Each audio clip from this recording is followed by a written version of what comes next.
राजनीति तो होकर रहेगी, राजनीति होनी चाहिए, क्योंकि ये राजनीति का मुद्दा आज से नहीं बरसों से बना हुआ है। तो हम ये मानेंगे कि इस पर राजनीति नहीं होगी तो गलत है, लेकिन राजनीति में कौन किस एक्सट्रीम तक जाता है, कौन किस हद तक जाता है, वही तय करेगा कि उसको लाभ मिलेगा या नुकसान ही हो जाएगा उल्टा। बिल्कुल सही बात आई कि अगर आप शुरू से लेकर राम मंदिर को लेकर नौकभों सिकोड़ते रहे, आपको तो लगा कि मंदिर बनना ही नहीं चाहिए, बने तो ऐसे बने वैसे बने, और जो लोग मंदिर को लेकर शिद्दत से जुटे थे वो लोग उसका श्रेय ले रहे हैं, तो उनके पास बदनामी भी जारी। लेकिन आप अभी उद्धव ठाकरे कह रहे हैं कि मैं इस मुद्दे को उठाऊंगा और वहां से देता हूं। आपने जब उस कांग्रेस के साथ हाथ मिला लिया जिसको लेकर आप शुरू से पता नहीं क्या क्या बाल ठाकरे, इटली वाली बाई और क्या क्या कहते थे, उसको उस पाप को धोने के लिए अगर आप मंदिर का मुद्दा उठा भी लेंगे तो जनता माफ नहीं करेगी। जनता ने देख लिया कि जब कट्टर हिंदुत्व की बात दरअसल आई थी तब आपने सत्ता के लोगों को प्राथमिकता दी थी। तो ऐसे ऐसे चेहरे भी बेनकाब होंगे जो दरअसल पहले राम के नाम पर कुछ और कहते थे। अगर मंदिर में चढ़ावे की चोरी हुई हो तो गलत है, दरगाह में चढ़ावे की चोरी हुई हो तो गलत है, किसी भी ट्रस्ट में चढ़ावे की चोरी हुई तो गलत है, उसको करेक्ट करना चाहिए। ये बात भी सही है ना कि ये हुई है, तो जिन लोगों ने इसकी स्थापना में अपना प्राणपण अर्पित किया, जो सरकार वहां लगी रही, शिलान्यास और भूमि पूजन में रही, जो योगी आदित्यनाथ रहे, जो नरेंद्र मोदी रहे, जो अमित शाह रहे, जो संघ परिवार रहा, क्या उन्होंने चंपत राय जी से कह दिया था कि आप बैठ के वहां चढ़ावे की चोरी करो? ये भी उतना ही गलत है ना। इन सब लोगों को जिम्मेदार मानना, इनसे जवाब मांगना और कड़ी कार्रवाई की उम्मीद करना गलत नहीं है, लेकिन यह भी तो उतना ही सही है कि उन्होंने तो नहीं कह दिया था ना तुम करो। और चंपत राय जी की भी गलती यह है कि वो अपने आप को इतना बड़ा मान बैठे कि उनको लगा था कि उनके नीचे कभी कोई खामियां, कोई गलतियां होंगी नहीं पूछेगा, और उनके उस भरोसे का टिन्नू यादव से लेकर सारी गैंग ने जो फायदा उठाया, तो शायद उनको खुद के हो चुके हों, वो इसमें शामिल है नहीं है ये जांच का विषय है, लेकिन वो जिम्मेदार है, ये तय है। वो अपनी जिम्मेदारी से पल्ला नहीं झाड़ सकते।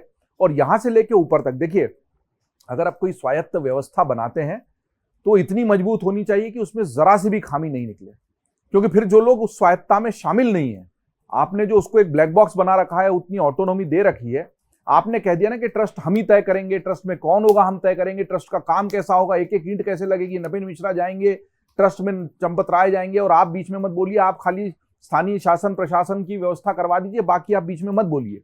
तो बीच में नहीं बोलने के लिए जिनको कहा गया था वो इस मौके का इंतजार तो करेंगे ही ना, क्योंकि आपने कह दिया हम सब संभाल लेंगे। भाई कल को मैं कहूं ये काम मैं देख लूंगा, आप बीच में मत पड़ो, तो अगर मैं फिसलूंगा, गिरूंगा या काम में असफल होऊंगा तो वही लोग बहस भी करेंगे, लांछन भी लगाएंगे, सब अगर आपने सबको दूर कर दिया था और अब उसमें खराबी निकली, और कोई छोटी नहीं कि 500 रुपए चोरी हो गए या एक दिन की दान राशि चोरी हो गई या एक दान पेटी गायब हो गई, ऐसा मामला भी होता तो लोग कहते चलो यार हो गया, ये तो क्या ही करें, लोग एटीएम ही देश में उखाड़ ले जाते हैं, तो एक दान पेटी चोरी हो गई, एक दिन का चंदा गायब हो गया, ये उससे बहुत बड़ा मामला है।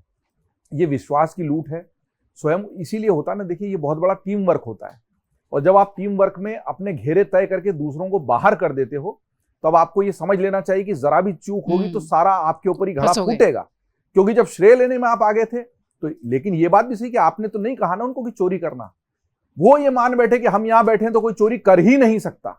ये अति आत्मविश्वास, ये घमंड, ये अहंकार ले डूबा, इस अहंकार के तो कितने ही उदाहरण है जो सबको ले डूबा।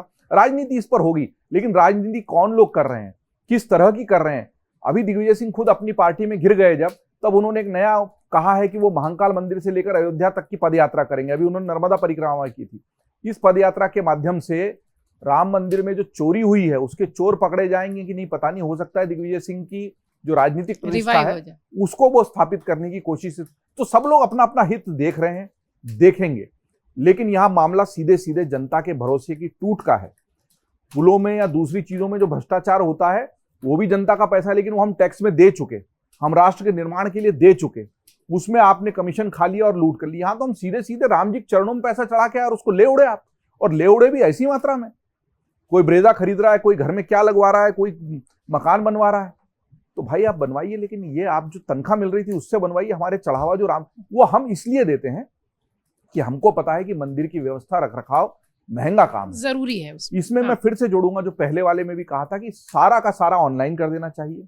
जब हम सब्जी वाले को, ठेले वाले को, चाय वाले को, जूता पॉलिश वाले से लेके दुकानों पे बड़े बड़े ट्रांजेक्शन भी जब हम ऑनलाइन कर रहे हैं, तो मंदिर में भी कंपलसरी कर देना चाहिए। दान पेटियां सब हटा दीजिए, जिसको करना है वो ऑनलाइन ही करे। अगर ट्रांजैक्शन होगा तो ऑनलाइन होगा, नहीं तो नहीं होगा। अब आपको अपने काले को सफेद करना है तो कोई और जगह ढूंढिए। मंदिर में आके काले पैसे को सफेद करने के लिए या अपना पाप छुपाने के लिए गड्डियों को वहां दान मत कीजिए।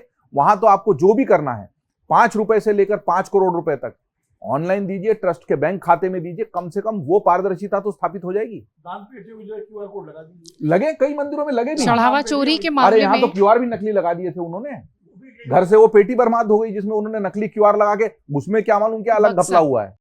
अगर आप ये वीडियो YouTube पर देख रहे हैं तो हमारे चैनल को सब्सक्राइब कर बेल आइकन दबाएं और Facebook पर देख रहे हैं तो हमारे पेज को लाइक करें।